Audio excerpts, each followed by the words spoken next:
So welcome everyone to the CIVIX student vote presentation. And I'd like to take a moment right now to acknowledge the land. This is the OHASTA land acknowledgement, and I will add some as well. We acknowledge that we are gathered in the territories of various Indigenous peoples, and we further recognize their stewardship of these lands in which we live, learn, work, and play. I am joining as one of your hosts from Kitchener, Ontario, which is Six Nations of the Grand River Territory in accordance to the Haldimand Tract. And I am very much continuing to learn about the stewards of this land and the First Peoples of this land. And as a settler, I know I am very privileged to be a guest on this land. And I think also as not just a guest on this land, but also as an educator, it is my responsibility to learn as much as I can about the truth of ongoing, how do I say it, ongoing oppressions of Indigenous peoples, as well as the joy and celebrations. And I think it is my responsibility to share all these messages as well. So thank you so much for joining us today. I am hosting right now Sandy Kreitzer. I come from Upper Grand District School Board, she, her, and Alexis Walker will be joining us as well, but she just needed to finish with her class and so on. So you might see her joining us. A little bit about OHASTA, that we are a completely volunteer organization, mainly of teachers as well as some curriculum folks, sometimes administrators, but generally just all about folks who have been in the classroom and who are passionate about history and social science. And we want to really thank the OTF for the use of their Zoom platform as well. A little bit about our guest. Christina Ganev, she's joining us from CIVIX. She's the Director of Education at CIVIX, which is a national education charity dedicated to building the habits of citizenship among youth. Christina has been involved with the student vote program since 2008. Prior to joining CIVIX, Christina spent 18 years as a secondary English and social studies classroom teacher, educational consultant, and resource developer and producer. Thank you so much for joining us today, Christina. This is so exciting. Okay, terrific. Thank you. Let me just get that started and share sound. Okay, excellent. Thank you so much, everyone. And it's so nice to be among friends, new and old. Thank you, OHASTA, for hosting us. And thank you, Sandy, for that introduction. That just like grossly aged me as a 22-decade teacher. So here I am. Wonderful to see everyone here. We're an intimate group, so I'll just say right off the bat, please interrupt me, unmute your mic, turn on your camera if you'd like. Don't turn on your camera, that's totally fine. You can put questions in the chat. I am gonna get started right away and skip some of my preamble because typically this takes me about an hour. So I am going to condense and make sure I don't go a minute over 5 o'clock, respecting your time. And just first off the bat, thank you so much for giving your time. And we at CIVIX and I personally really appreciate your support of the student vote program, which is actually very, very close to my own heart. And I'll tell you why and show you pictures from my school and hopefully inspire you to do more or take what you have and share with your colleagues. So please do engage. We'll put some links in the chat as well so you can explore some of the tools today, and I'll provide an agenda shortly. But if you don't know what student vote is, we call it an authentic learning program that takes real life events and turns them into teachable moments for students. And in this case, a parallel election to experience the voting process firsthand and to practice the habits, what we want to become habits of active and informed citizenship. And so if you registered for student vote already, if you haven't, I'll show you how to do that. It's very easy. But if you have, you'll recognize this poster. This is our poster this year for Student Vote Ontario 2022. And the theme is My Vote, My Voice, because we're really looking at student voice and engagement and trying to amplify that through the activities that we provide that are really with an eye on UDL differentiated instruction, and culturally relevant responsive pedagogy to the best of our ability. And in this poster, we have a nod. So if you're joining us from the north, you'll see on the left-hand side a little homage to the north. And then we have the city down at the bottom there, and the Trillium, which is a lot of people didn't know in one of my presentations, the flower of Ontario, and a little ballot box at the bottom because we are working in collaboration with Elections Ontario. And I'll speak to that collaboration a little later. Our agenda today, a little introduction and chat as to what is Student Vote, what is the program this year, and then if you would like to introduce yourself, say what you're teaching, this is totally optional. You can also check out and just learn passively today. That is perfectly okay, especially at the end of the day, or you can chat and put anything, any comments you'd like in the chat or unmute your mic. I'll do a little lesson overview. We have 11 lessons. I'll go over them very briefly, just so you get an idea about the theme and the tools that we have, show you our website and some hot teacher tips for downloading to sort of make it easier for you to use these resources. I'll show you a sample handout, one slide deck. We'll have time for reflection and Q&A, but of course, participate all the way through if you can. I will also speak about a new initiative, the Ontario Register of Future Voters for 16 and 17-year-old students who are eligible. And then we'll have an opportunity to exchange best practices. So if you have done the Student Vote program before, including our hosts, please do share your experiences. And then we will explore one of my favorite tools, Youth Vote Compass Ontario Edition, with a link that will drop in the chat, and you can take a look at that. And then Q&A at the end or all the way throughout. May have to skip over some of these things given our limitations with time. And just a little bit of a background. So as I mentioned, Student Vote is a parallel election. We use the election as a teachable moment, and we offer this at all levels. So in the fall, you will see the municipal election. In September, you may remember that there was a federal election or not if you weren't teaching at the time. And we have been running the Student Vote program since 2003 with the first Ontario provincial election, and we're in our 6th provincial election, but 55 elections to date. And all of our resources are geared for grades 4 to 12. So if you have an elementary colleague, they can go to our website and access those under the elementary tab. And then for all of us here, we're obviously secondary, which is what I taught for many years. So in our first section, we'll just go through the lessons and website guide. But before we get there, do you have any burning questions that I need to answer before we go for either one another, for me, and or what are you most excited about?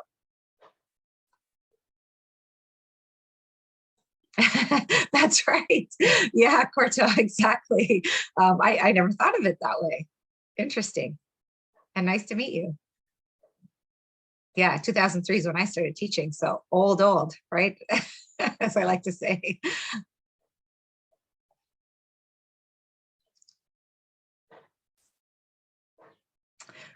Oh, yes. Okay.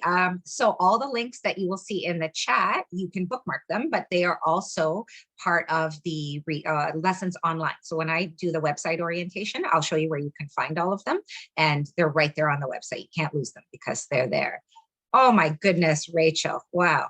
Okay, great. Yes. And we had obviously we work with VoxPop to develop the questions. So it's exciting for me to see those questions in development. So thank you for sharing that about Vote Compass.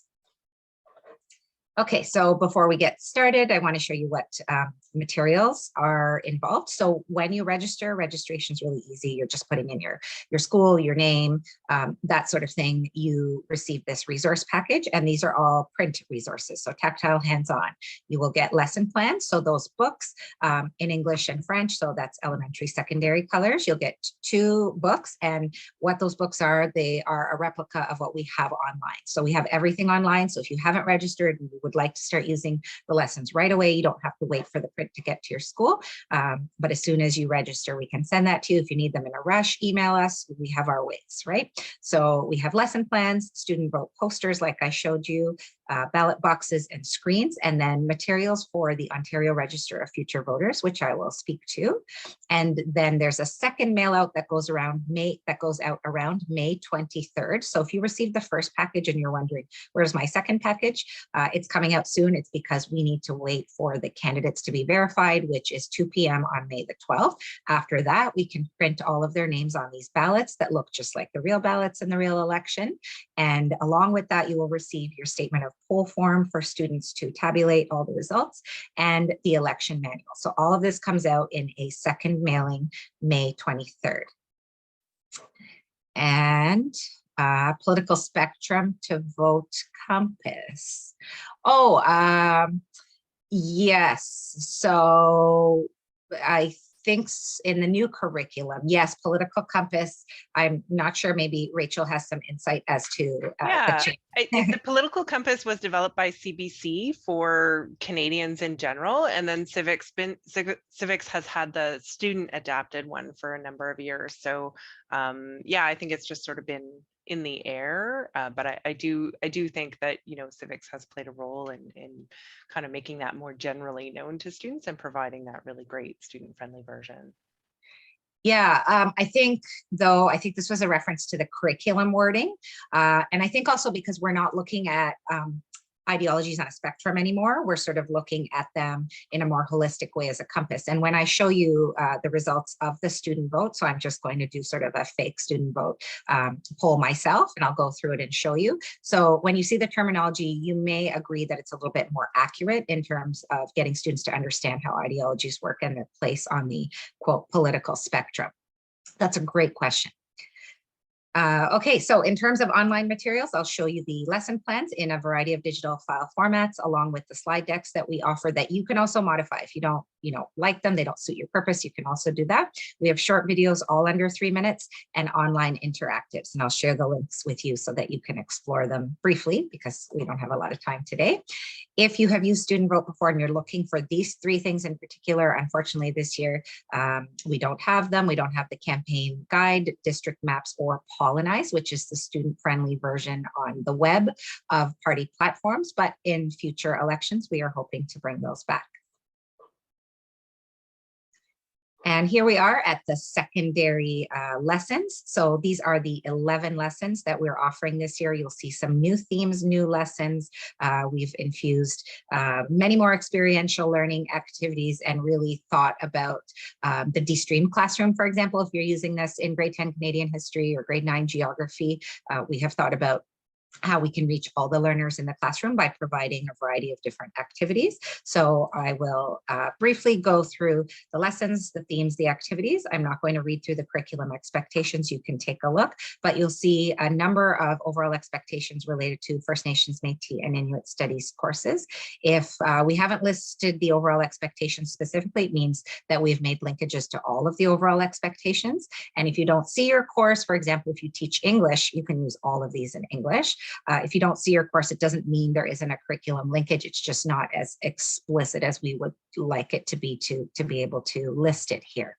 But lesson 1 is our standard first lesson, understanding democracy, but also in the context of students' personal values and understanding what the guiding principles, rights, and responsibilities are of living in a democracy. And so underneath you can see we have a video, a handout, a fun hashtag exit slip, and a slide deck to support the learning and the connections to all of these courses on the right-hand side.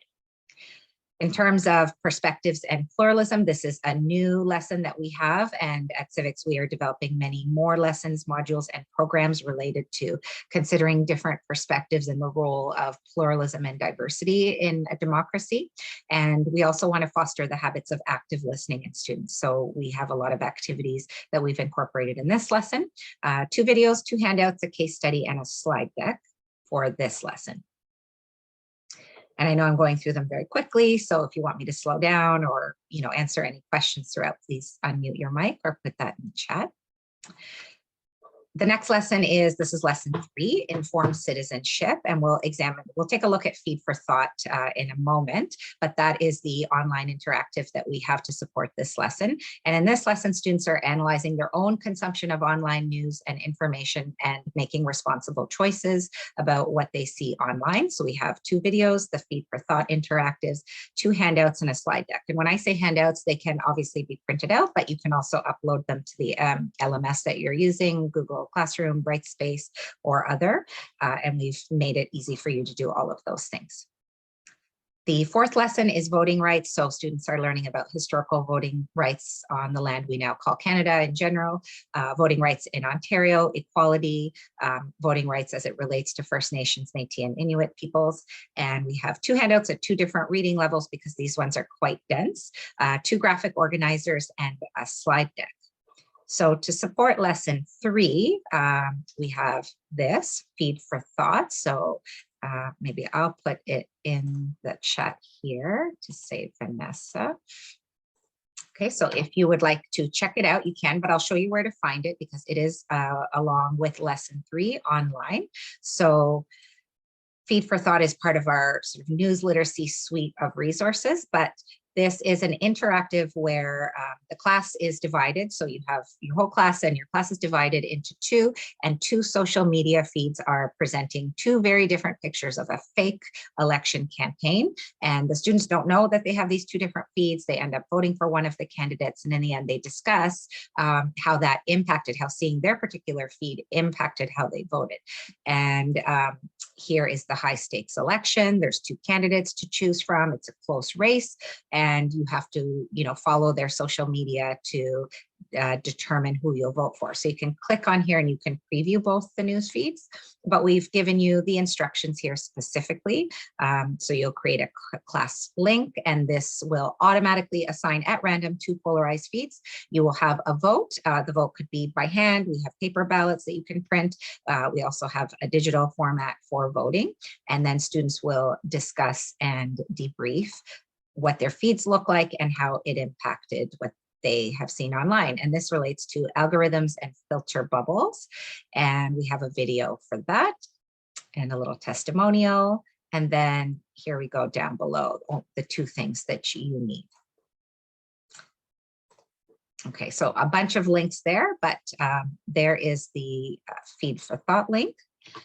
Okay, and then we'll move along to the next lesson, which is levels of government. So students understand the system of democracy, how levels of government impact their own lives. And this culminates in a summative task, which is a take action project on something that they are passionate about. And again, 2 handouts, 1 video, and a slide deck. This lesson, the political spectrum, and I'll get to Vote Compass next because this is included in this lesson. Students are understanding ideologies, the political spectrum, personal learning, and respect for other perspectives through a handout, an activity that we walk you through, a video, case study, slide deck, and Vote Compass, which is a digital tool for grades 7 to 12. So if you're a 7-8 educator, there's something there for you as well. And the connections to the curriculum there are on the right-hand side. Okay, so you should see a link in your chat that has Vote Compass there, and you can click there to go here. And this is the 2022, just released last week, Thursday. So this is a popular engagement tool. It is for teachers and students. There is a regular version, as Rachel mentioned, for the CBC, so you can do that version. So you'll just click on Get Started. And I'm going to pick teacher, but students will do student. You can set up a class ID for your students sort of to track. They're still anonymous, but you can see where your class falls in this. I'm going to say no. And for our purposes, I'm going to very quickly go through these questions by answering neutral. And when there's no neutral available, I will toggle between somewhat disagree, somewhat agree in a very randomized fashion. So don't judge my response. It's not accurate. But I just want to show you what it looks like, right? So you have policy profile results. You'll see the tabs move over as we go through these questions. So you read out the first question, and my teacher tip, because I've used this so many times every time I do student vote, is to determine what kind of class you have, what kind of supports they need. Typically, I go through question by question and I make the students take their time, and I project this up on my projector for everybody to see. And we go through each question one by one. And, some students want to race through, that's okay, but I'll say, just wait. Don't discuss it with your peers, but just do your answer and just wait for the next question so we can all ask questions for clarification and to understand each of the statements. So this is the first statement. People who can afford childcare should pay for it themselves rather than receive help from the government.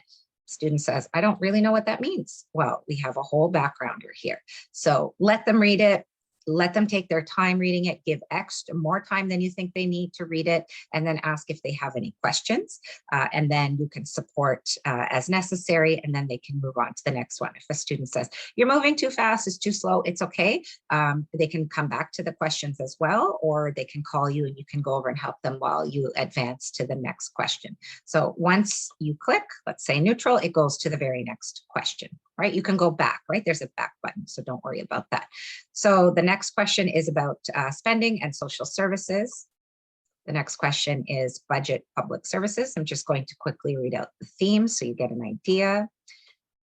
Post-secondary education, standardized testing, free menstrual products to students in Ontario, minimum income, unemployment, oil and gas industry, environmental regulations, mining and logging in the north, gender quotas for candidates for political parties, public washrooms and gender identity, historical figures. You can see quite topical. And what you can do is if students really want to talk about something, you can stop. So you should build in some time for that if you can. So typically I'll say, this may take 2 whole class periods to get through all of this, maybe more. Maybe you can park some of these questions or have a student write the questions that are really popular up on the Blackboard to return to at another time.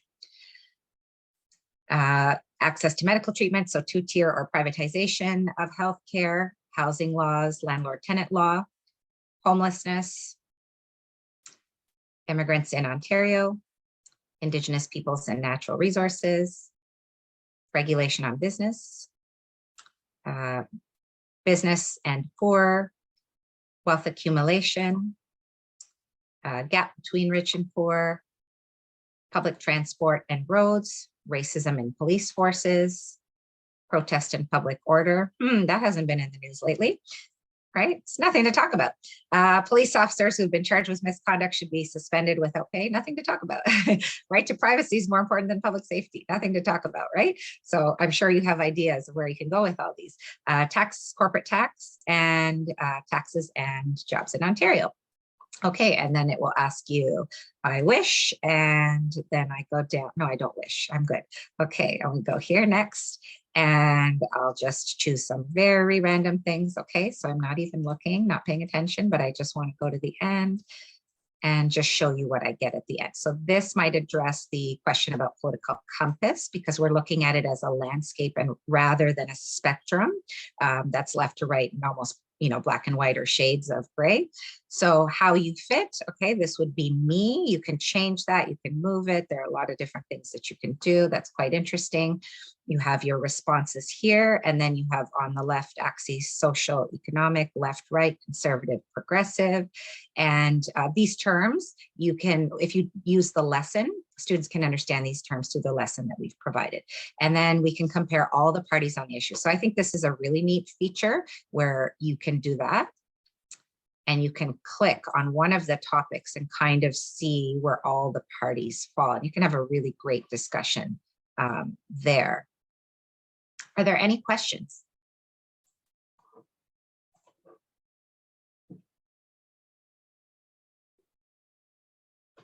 Rachel's smiling. She loves this tool, right? No, I just did it myself. I really do love the drop down one where you can see all the parties moving around. It's really, it's really cool. It's really cool. And students want to know, can I go back? Can I redo it? Okay, but remember, stay true to yourself. Don't try to juke the stats, right? So I just say it's a snapshot. Don't even worry about it. It's a snapshot. You don't like the results, you don't have to commit. You can just close that tab and move on with your life, right? Okay, so moving on with the last of the lessons, we have the Ontario Provincial. We're getting right into election mode here. We are analyzing the election process, political parties, candidates, issues, and the personal priorities of students, which are most important in all this. It's called Student Vote because we want students to identify what their personal priorities are. And then we have all of these handouts, organizers, activities, surveys, and a video. And then if you're teaching English, this is really terrific, but great for any classes, including civics, campaign communication. So what is the purpose, significance, and effectiveness of campaigns? And we have one handout to support the learning. And then with the leaders debate, you can either assign the students to watch it at home. Most will not, spoiler alert, sorry. Some will. You can show the whole thing in class. If you have time, please do that, because they find it interesting, or very readily available the next day on YouTube, anywhere. You can just get the highlights and play them. And so sometimes I have played the highlights and it's 3 minutes and students will say, that's it, play more. And then we find other videos. So they are much more interested than you think they are. Because when you first say leaders debate, we're like, oh, those old people that stand up on the stage and are just talking heads, but it can actually be really quite fascinating and interesting for students in my experience anyway. And then we have the voting process. We want students to understand the voting process. We have one handout, one video, and then the Ontario Register of Future Voters, which I'll speak to next. And then we have post-election analysis. And the most important part of this is really how does the election compare to the student vote experience, and how have you grown as a student? The personal reflection, the metacognition is really important. So we have some organizers here, 3 handouts to help students with that. And so you'll see a link in the chat that is our website. So actually, I think I have the link here. Okay, so you should see one that says Student Vote Ontario 2022. So I'll just do a little quick website orientation. This is our news site here. And you have all of these options. This is the Ontario Register of Future Voters here, ORFV. I'm going to go to Classroom Resources, which takes me here. You'll see 3 tabs. All the videos are organized here. But of course, you're going to click on secondary because it'll go to elementary. So a lot of secondary teachers just default to this and go, those lessons don't look right. So you'll go secondary, it's color coded. So you're looking for teal. And when you get to this color, if you can see the colors, sorry, not everyone sees these colors, but teacher tip, download full resource. If you plan to use digital resources, yes, you can go through all of these and take a look, but I would not click lesson plan, PDF, download, slide deck, Google slide, download. That takes too long, right? So hot tip, download full resource. You get the entire digital suite of resources here, including the handouts, the slide deck, the video, the lesson plan, and then you have it all at your fingertips. Another teacher tip, take your print book and always keep it on your desk so that you can reference the guiding questions, discussing questions that we have, and it's always there. You can use some sticky notes to keep track, as well as use the digital if you're using that in the class, depending on what resources you have access to.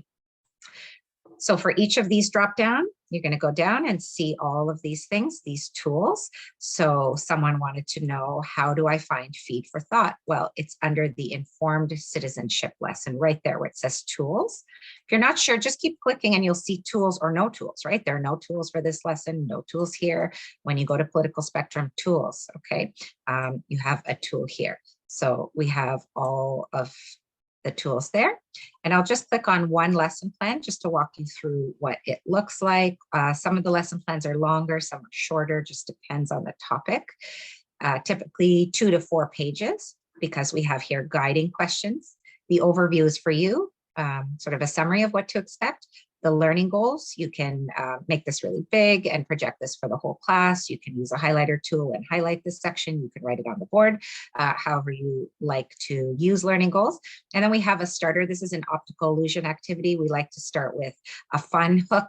So we have slide deck 2. So what are they talking about? Slide deck 2. You just go here, right? So sorry, lesson 2 slide deck. That's the slide deck that we're referencing there.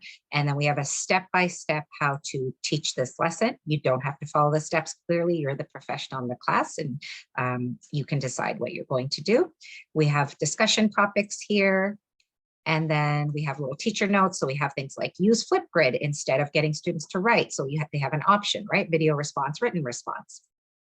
Organized students. So we've done a lot of individual, pair, group, class. We've really tried to change it up every lesson. We want students to get up. So we've done a lot of kinesthetic activities as well, incorporated those.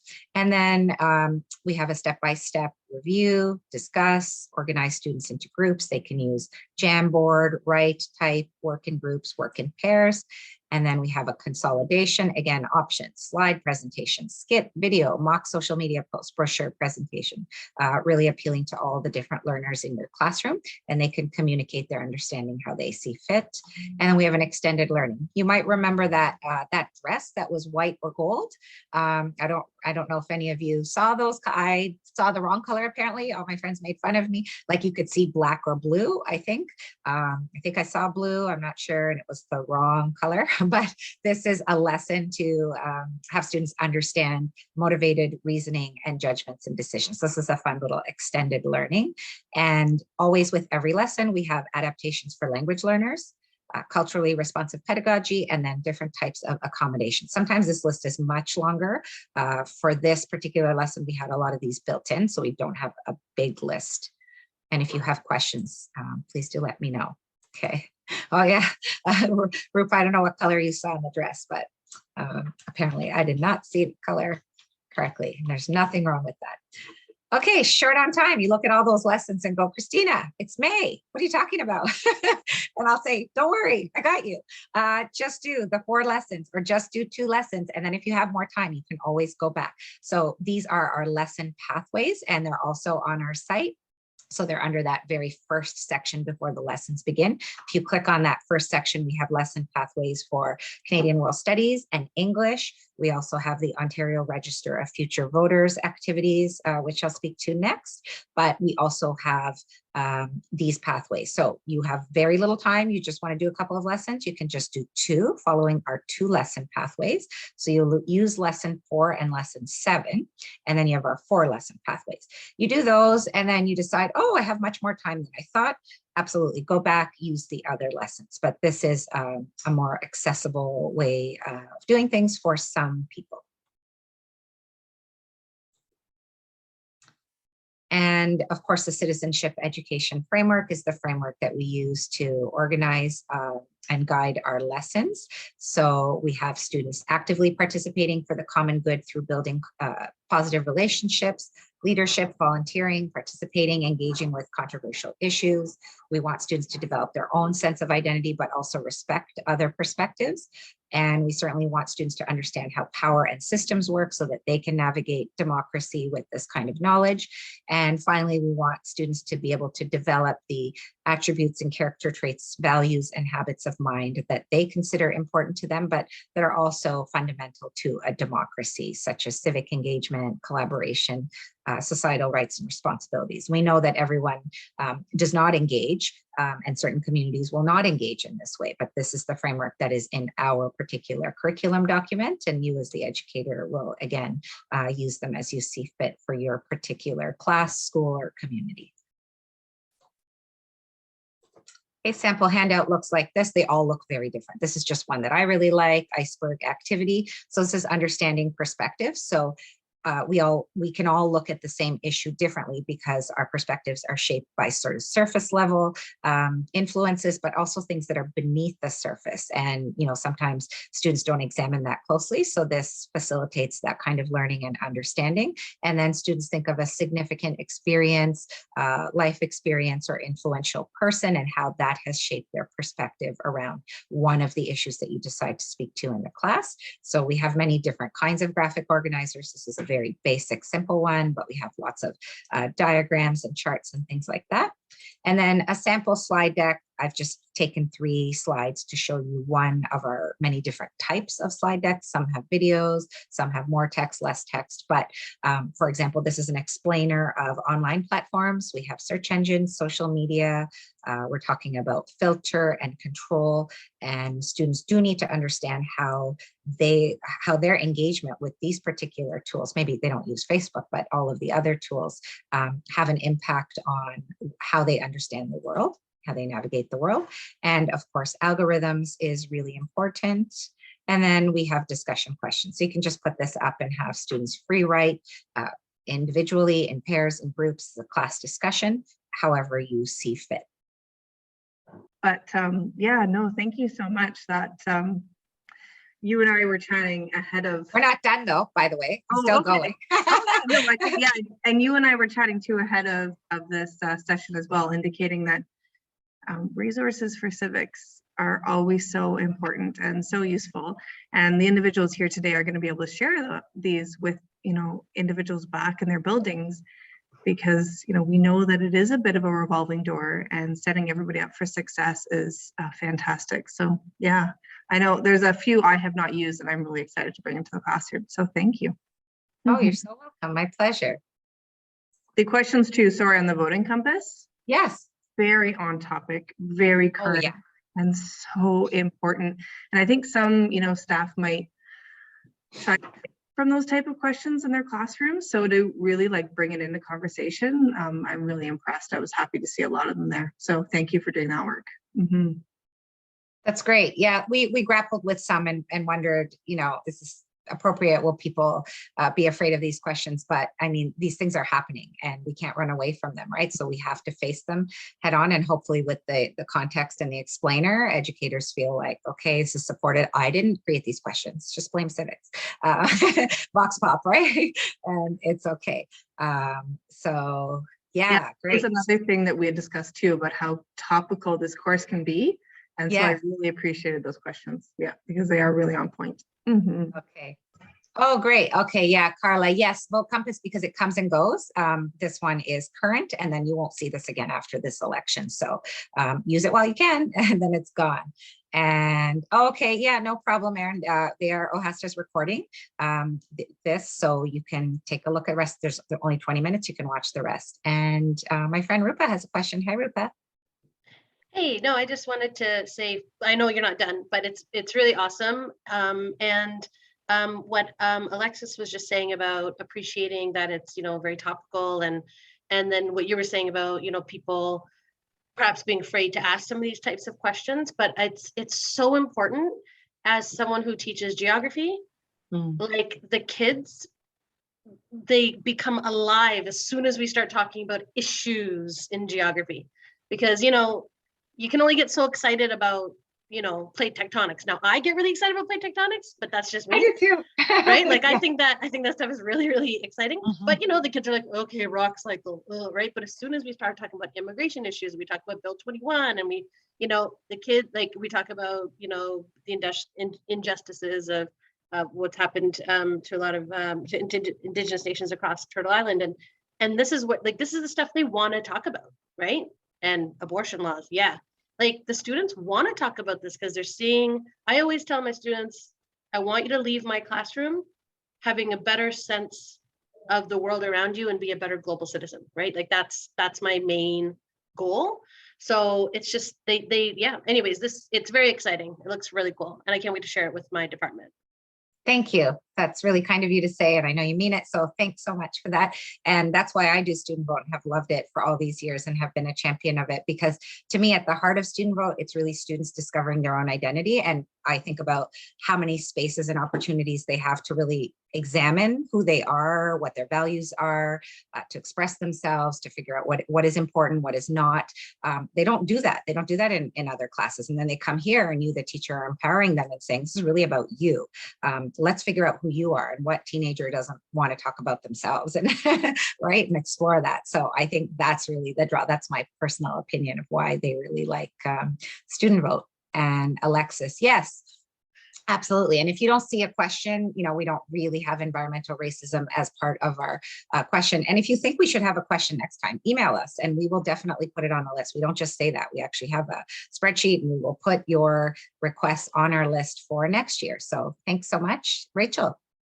Yeah, I just wanted to say how much I appreciate all the links to all of the courses beyond civics. I think there's a lot of perception within schools that it's like, oh, we're doing Student Vote, we'll get the civics teacher to do everything and nobody needs to do anything else. And I know you have all kinds of experience and ideas on that too, but I just wanted to highlight, like, you know, like your whole school should be doing little bits of it, at least in every class. And I think, you know, what Alexa said about the conversation continuing outside the classroom, like those conversations can be happening in every classroom to support students in that. Yeah. I agree. Thanks, Rachel. Yeah, it was always my mission to make it more cross-curricular.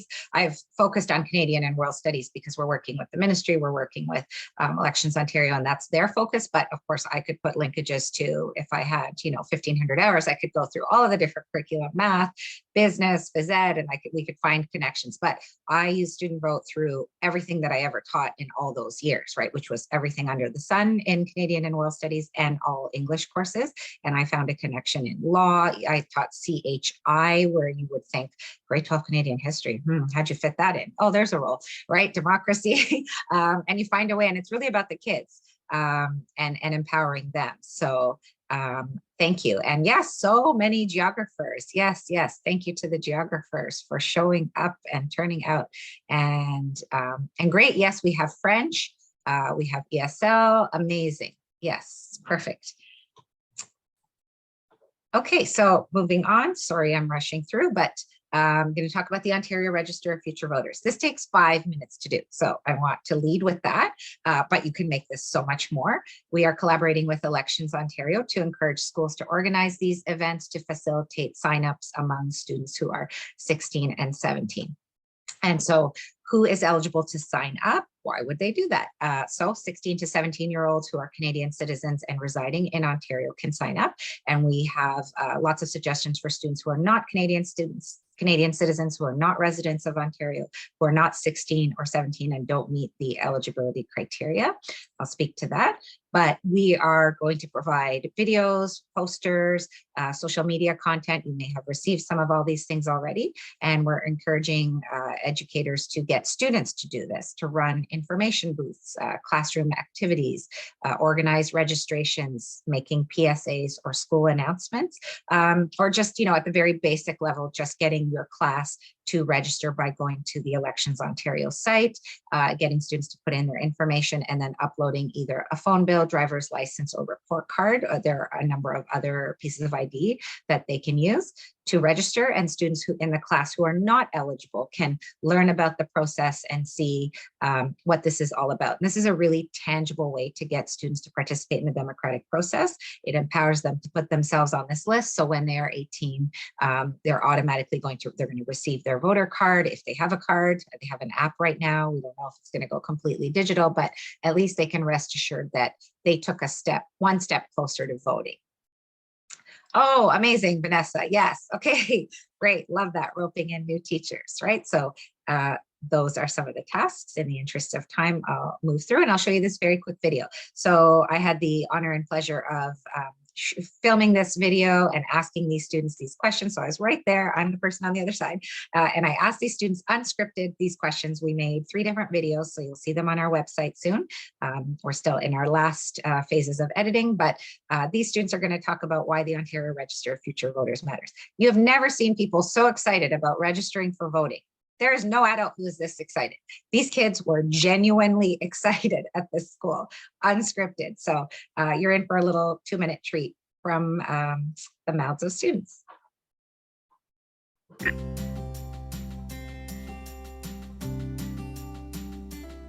The Ontario Register of Future Voters is a chance for the youth to be able to register early for voting. So normally in Ontario, you would have to register yourself for voting once you turn 18. My favorite part of the Ontario Register of Future Voters activities was seeing the look of surprise on students when they saw that they could register in advance.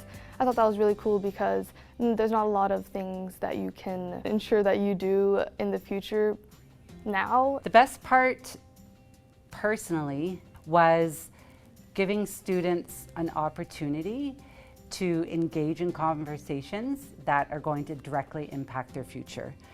This was an opportunity to bring our school together to work towards a common purpose and to support each other in the process.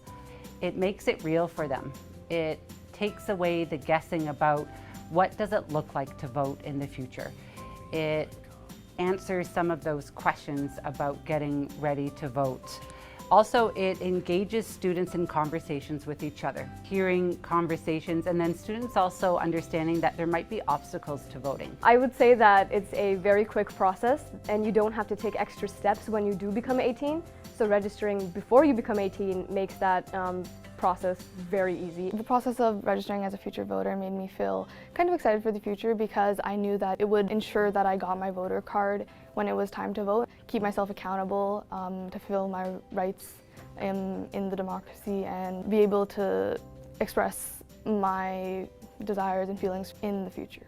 It's also a way for me to educate myself because I'm hoping to vote someday, so it's a good way for me to learn more about voting and the importance of it. I think it's simply because they have so many things on their minds already that it's already done. It's something that they can check off their to-do list, and it'll simply become an automatic for them down the road.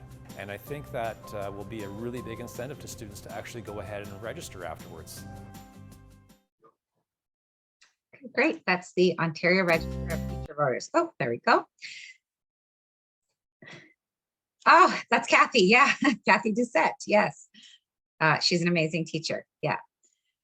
Okay, so in terms of wider engagement, including the Ontario Register of Future Voters, I'm just going to speak to a whole bunch of different ideas that I have for you. And if you've never done student vote, I can also speak to where to begin. So think big, start small might be our theme. If you're looking at this list and going, oh my gosh, I can't do all these things, I'm just giving you a buffet. You can pick and choose. You can do all of these things. So when I started student vote in 2008, I guess I didn't get the memo. I thought you had to do it for your whole school of 2,000 kids by myself. So I did it and it was great. A lot of teachers today are maybe smarter than me and go, oh, maybe I'll just start with my class. I actually say do the whole school. It's just so much fun. And it's not that much work. You just get your class to do it. So what I would say is first thing, tell students what you're doing. What is student vote? Why are we doing it? Maybe show them, the Elections Ontario website, some of the, party platforms. Start with our website and pick a lesson and tell students what student vote is all about, and then ask them if they want to participate and give them some incentives, right? Like you're going to develop leadership skills, build community, learn something, work with your friends, get out of class to teach other students, right? That's secret learning, I call it. So give them these incentives. You can either take a whole class and do it with the whole class. You can take a small group of students. You can get your student government or leadership group to do it. You can have a student vote club pop-up that meets at lunch or after school or whenever you have time, or you can put two classes together. So a lot of different ways to organize it, and then ask the students, what are some things you'd like to do? You can go through our election manual and go step by step. What does a student vote entail? And have students pick and choose the activities they want to do, and then draft it all up on a calendar. So those are my recommendations for organizing, and that's how I would do it. So students would say, we want to do announcements. Okay, which days of the week? How many? How long? How should they be? Who's going to do that? You can start writing it out on chart paper and organizing it. Get the students to do it. Have one student just run the meeting. There's always somebody who wants to. You just have to stay there and facilitate.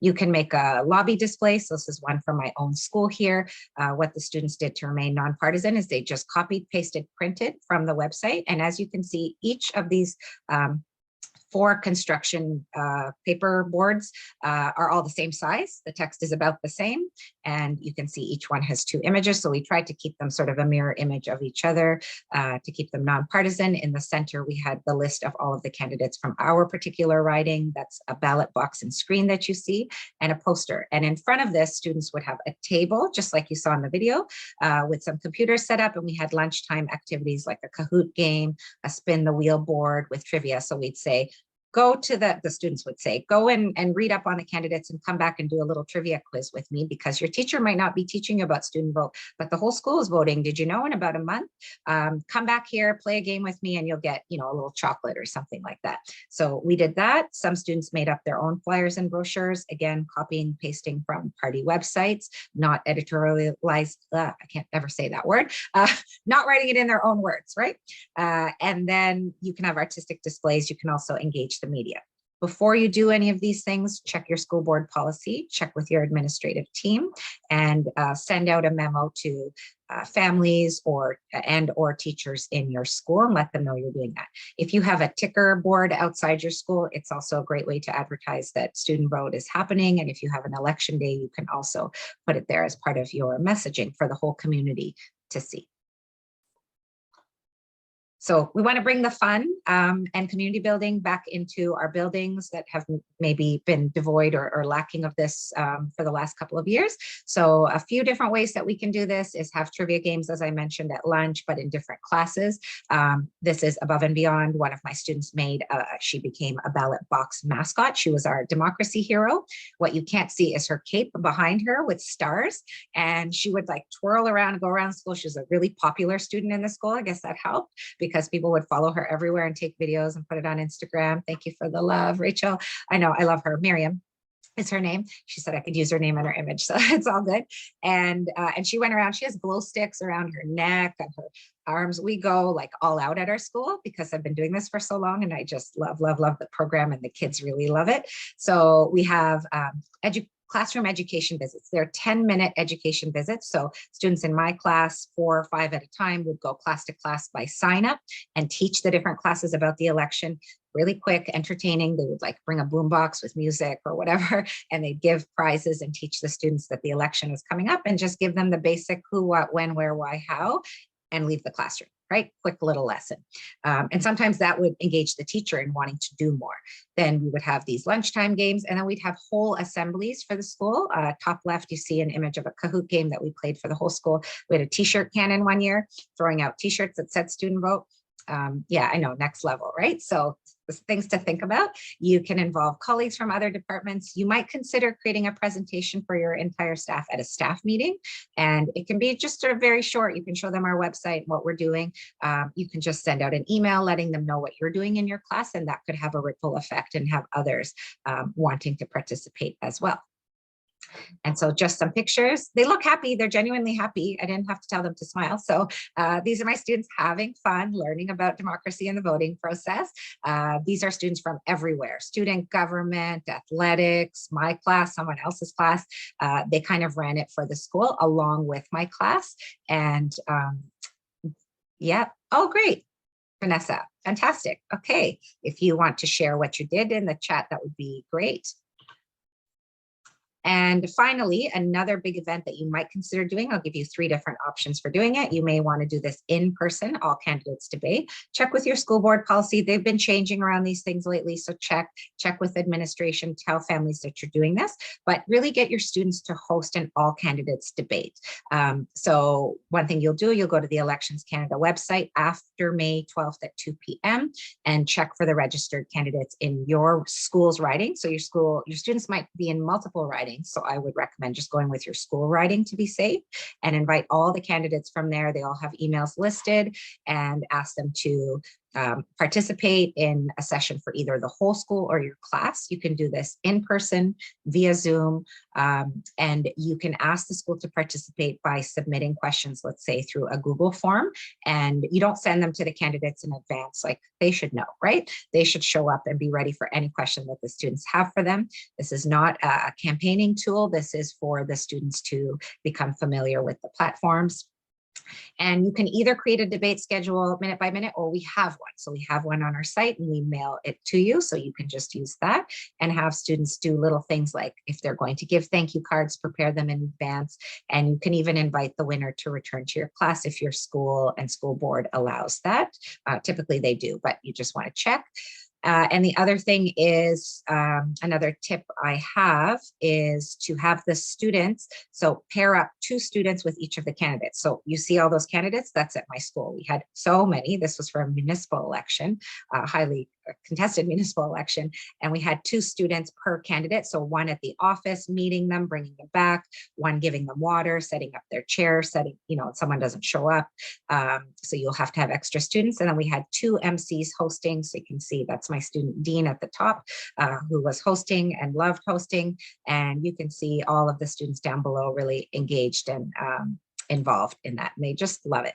So we are nearing the end here with just 2-3 minutes. I'm pretty much at the end here. So 2 more slides. So you can share a tip or a genius hack for organizing student vote, or a practical tip for hosting a school-wide event, just as I'm wrapping up. And so we will end with that, and any questions that you have. In touch with us on Twitter. You can ask a question, share your pictures or images at CIVIX Canada. You can use the hashtag student vote or you can email us with any questions whatsoever, hello@civics.ca. We also have a hotline, a phone number. If you go to our website, you can access it there. But if you'd like to share a tip now or ask a question, we have exactly 2 minutes. I promise not to keep you past 5, so please do. And we do have a couple there. Okay, great. Shared stats from boot camp. Okay, so boot camp is our teacher training event. It's called Democracy Boot Camp. That's great. And a team is helping out and sending the Vote Compass link. What a great idea. And this is the school's first time. Is it easier just to do the civics classes? I would say do the whole school, really. Just do the whole shebang. You don't have to teach the whole school. You don't have to do any of the activities. You can just put it out there that we are all voting on, May 30th, or June 2nd, whichever date that you choose, and have your students run it. They will love it. The students will just love running this for the whole school. It's so great. And if the teachers don't teach the students and students come in and vote blindly, a lot of them will. They'll walk in and go, well, I don't know who to vote for. My teacher didn't teach me. Well, you've done your best, right? You've done your best. You put the messaging out there. I mean, it's a reflection of the general public anyway. I have my own friends calling me the day before. Who do I vote for? Same thing. But at least you've tried and you've put that out in your school building. So I'd say do the whole school. Yes, you can change the ballots. Just email us. We'll change that for you. Rachel. Yeah, I kind of fall into the Christina camp of like, I didn't know I wasn't supposed to do the whole school. I've been doing it since 2004, like, yeah. And we always had the civic students like run the vote. So they were always the election officers. And so you had the like, we have a big school as well. And so like the team of teachers that were teaching civics would kind of coordinate all the students and the events. And then it was such a great way for them to take that responsibility for the whole rest of the school rather than just be more passive, right? So, and I mean, student vote kind of covers almost all your curriculum for civics. So, you don't need to worry about taking time away from the class because like you're doing it. So you're doing it. Exactly. It is easy to do civics, but I've done it with the whole law class. I've taken the whole law class to do it, the whole English class to do it, right? Any class you have, civics is easy, the default. But any class you have, geography, take your whole geography class and just turn it into that, and then make your connections to your overall expectations. And you don't even have to have assessments. I mean, this is learning in and of itself, right? Assessment of and for. So you can do that. And if you do it though, when you organize, just a hot tip that I have for you, get class lists printed out alphabetically, teacher last name, right? So ask someone in your office, can I please have a class list? And then make many, many, many photocopies of those and give them to all your students. So you're going to do this either in your cafeteria or your gym. And we have all of the instructions for how to do that, how to organize that in our manual, but you'll have a whole bunch of students sitting at a table letting people in. And what you can do is call teachers down and let them know in advance. Election day is the whole week leading up to June 2nd. So you can choose, you can read our manual and decide what date you want to do it, but we do need the results by June 2nd. So I personally don't like to leave it until the day of the election, but some people just love the game day action.